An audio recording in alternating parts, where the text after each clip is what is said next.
Welcome back to the channel, ladies and gentlemen. The real reason we just invaded Venezuela by 5149 with James Lee. Really good journalist. I recommend you guys to go check him out. Let's go ahead and watch this so that way it's not so long.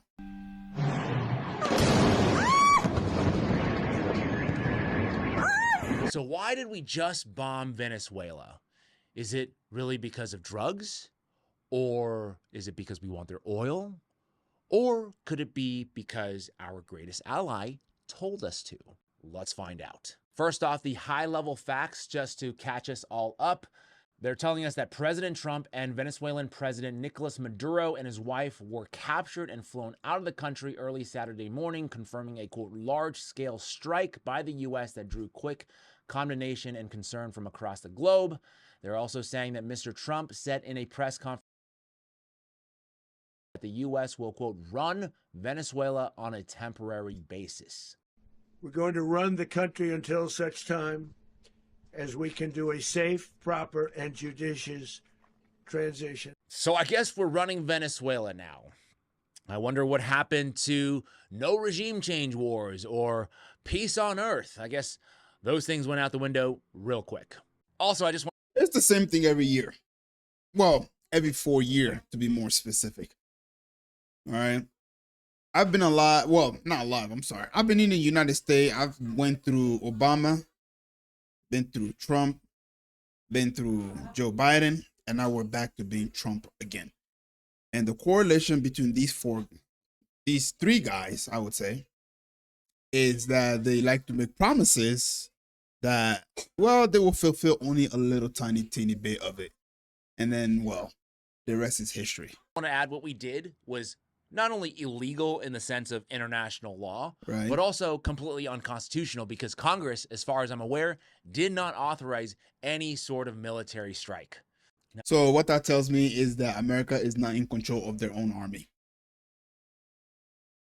Attorney General Pam Bondi has announced that Nicolas Maduro and his wife, Celia Flores, have been indicted in the Southern District of New York and charged with narco-terrorism conspiracy, cocaine importation conspiracy, possession of machine guns and destructive devices, and conspiracy to possess machine guns and destructive devices against the United States. They will soon face the full wrath of the American justice system on American soil, in American courts, blah, blah, blah, blah, blah.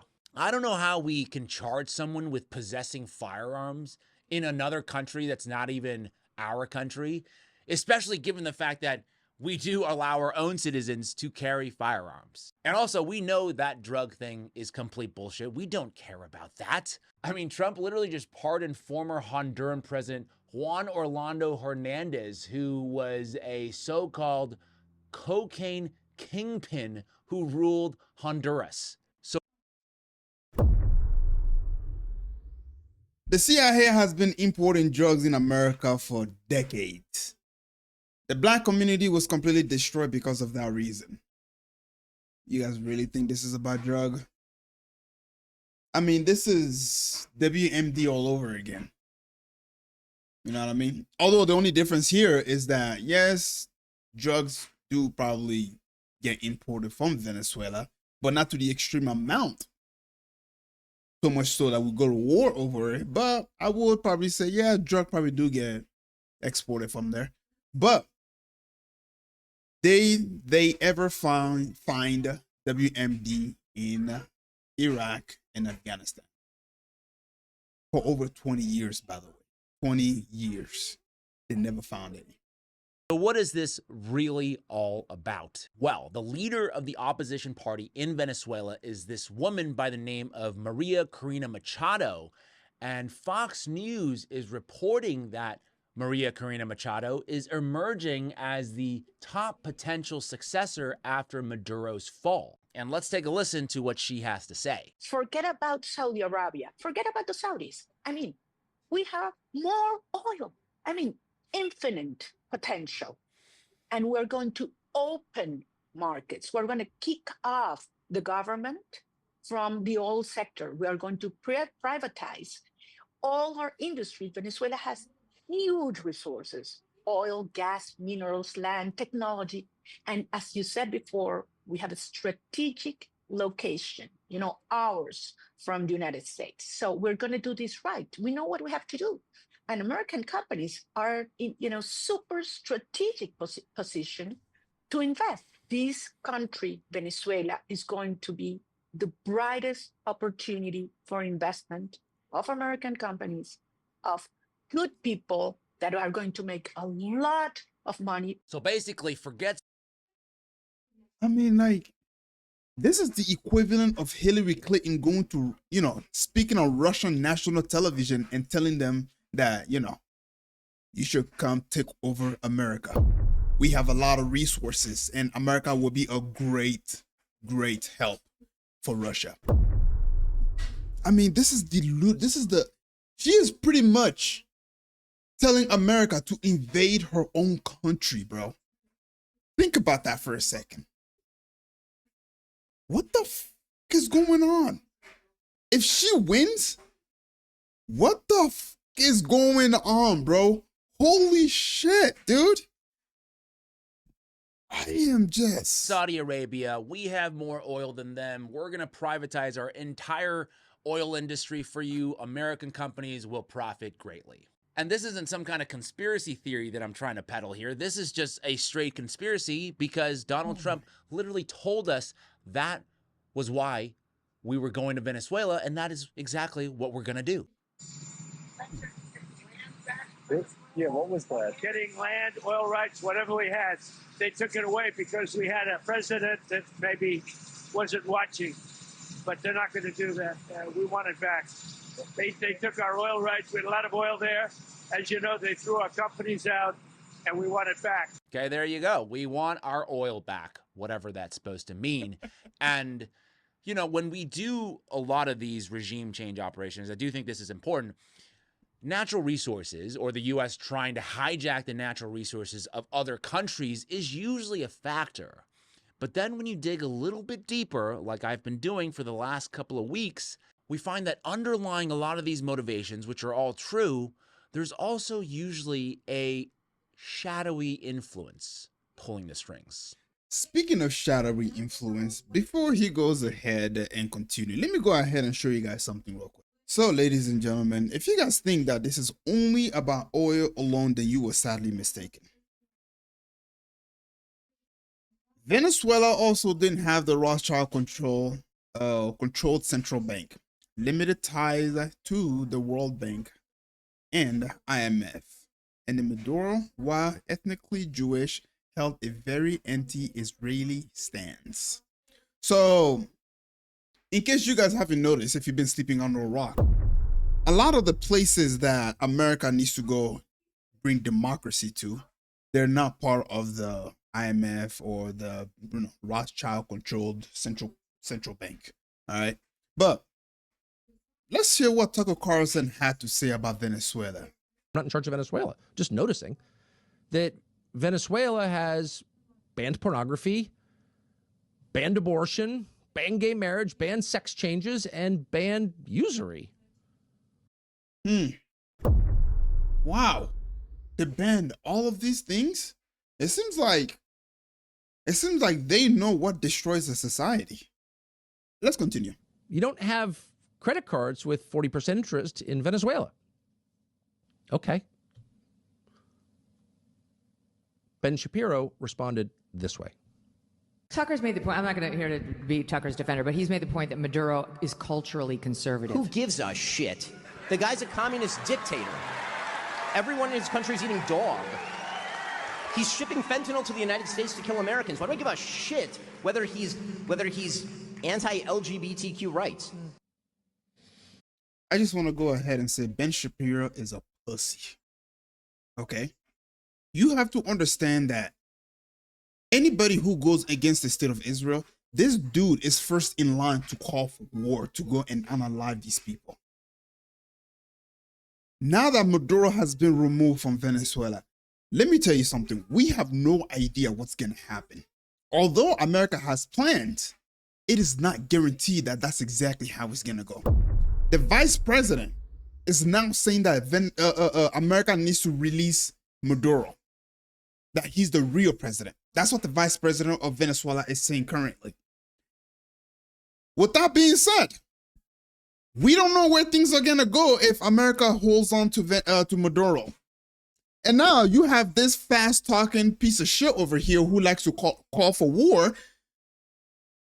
Meanwhile, he's saying in his penthouse, drinking whatever the fuck he drinks, living lavishly, and then the poor people have to send their kids to go die. Meanwhile, he's calling for war. And it's anti-LGBTQ rights. Let's go. Sometimes I have to hold back because I can't let my emotion do the talking for me. You know what I'm saying?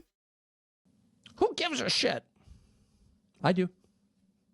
We I'm all not do. moving to Venezuela. We all do. Let the people run the country the way they want to run it. Why do we have to step in? Not pro Maduro. But I care about that. Why wouldn't I care about that? I've got kids. Like, first of all, I'm against abortion. Sorry, unpopular. I feel that way.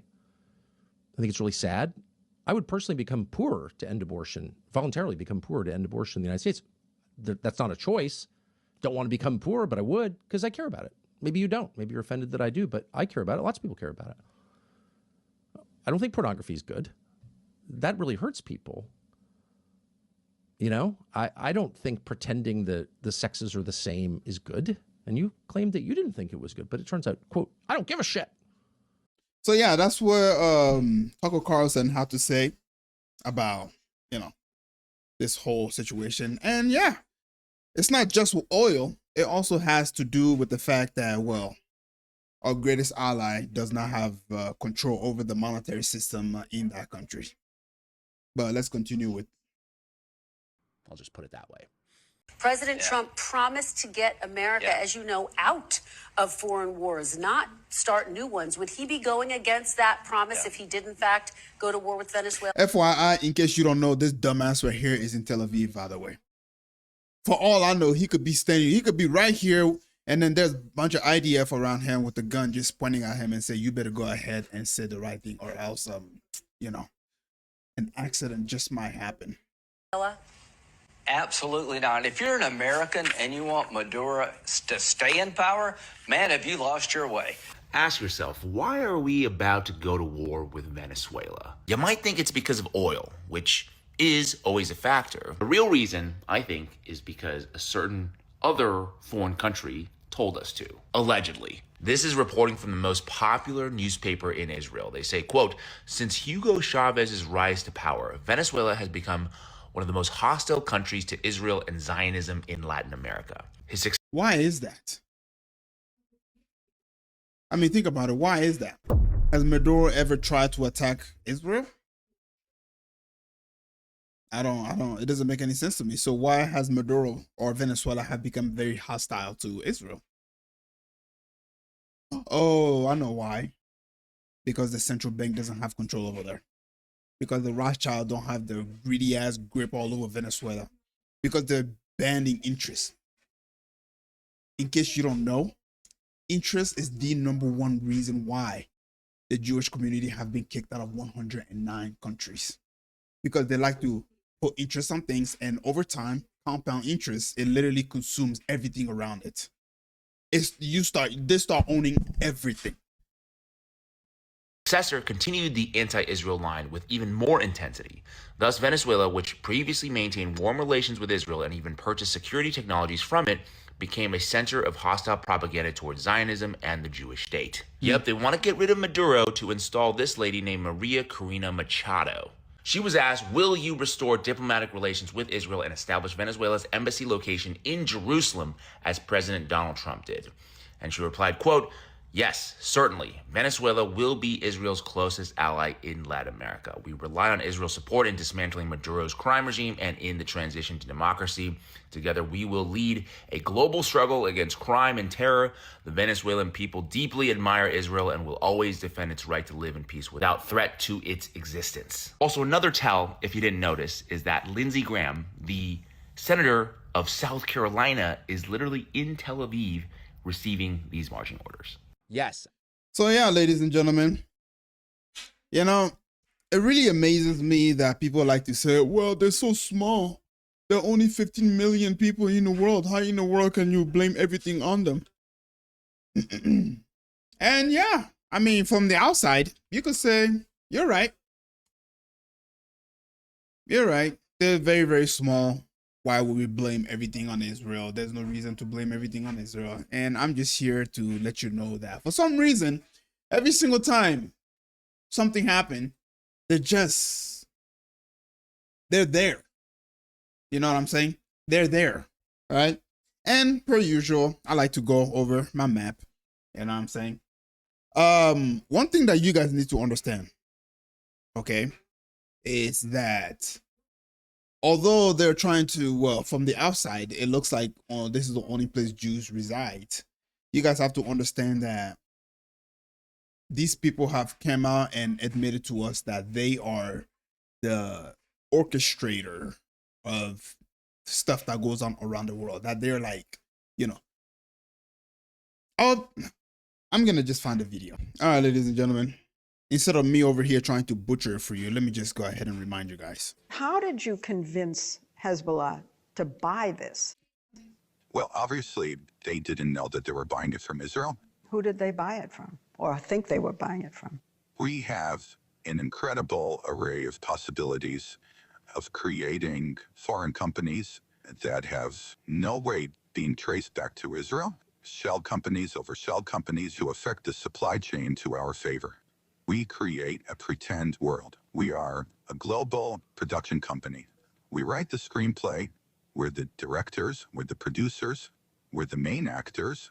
The world is our stage. So yeah, ladies and gentlemen, this ain't coming from me. It's coming directly from the mouth of the IDF, or maybe, I don't know who that guy is. Obviously, he got his whole entire face covered. But one thing that I will tell you is he is high up in the rank. All right. And him coming out and admitting to the fact that, well, you know, the world is our stage. It tells you everything that you need to know. People like to make the argument that, well, the Jewish community is not that big compared to every other community out there. And yeah, you're not wrong. You're not wrong. But they are kind of notorious for orchestrating a lot of false flag attacks. They are kind of notorious for assassinations. I mean, if you go down the list, it is massive. All right. And not just that, they like to deal in money.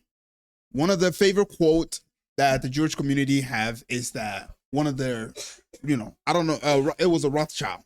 Okay. He said he doesn't care who's in control, who's in power, as long as he has control over the monetary system.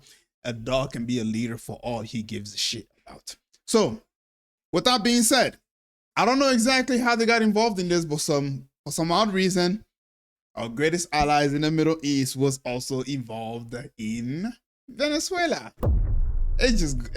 I mean, Israel, just come out and say it, man. Well, they already did, actually. I'm sorry. I just showed you the proof that he just said it. He literally just said it. So, if you made it this far, don't forget to leave a like and sub. I'll catch you guys up in the next one.